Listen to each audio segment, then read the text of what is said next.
So I hear all the time, taxation isn't theft. It's the actions of government are an extension of the will of the people. Or there's a difference between what government does and what individuals do. You can't apply the same moral standards to government as you do to individuals. Well, wrong.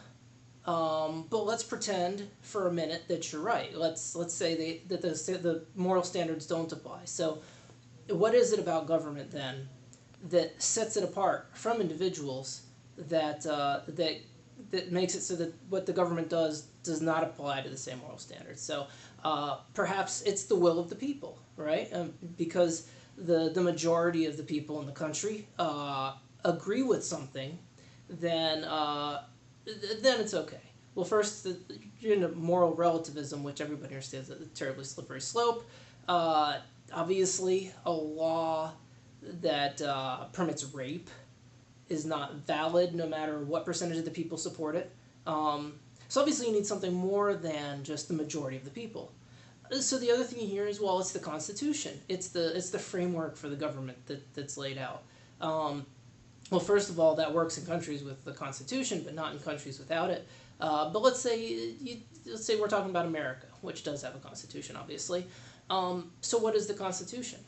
Well, it's really just a piece of paper. It's a well-written piece of paper.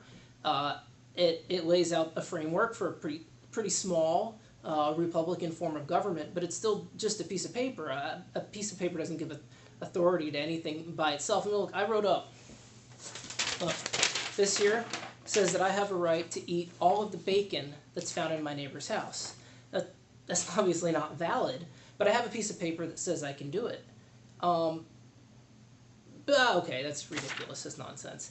But what if it was backed up with the will of the people? Maybe it's the combination of the firm backing of a structure for government that what rules the government is held to, coupled with the will of the people.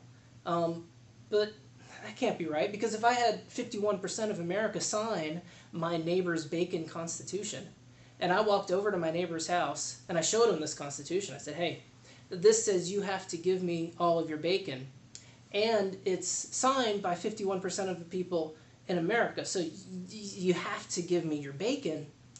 He's just going to shut the door in my face. And he should shut the door in my face, because there's nothing, again, that gives that piece of paper the authority to give me the authority to do this. Look, government is a nice word given to a group of like-minded individuals who have more weapons than the opposition and the willingness to use them.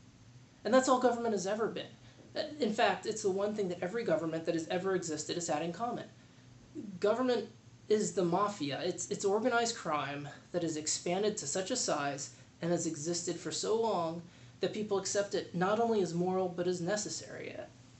There's nothing special about government that enables it to morally violate self-ownership or non-aggression. Government's a large group of people making their wishes known, but it's still just a group of individuals.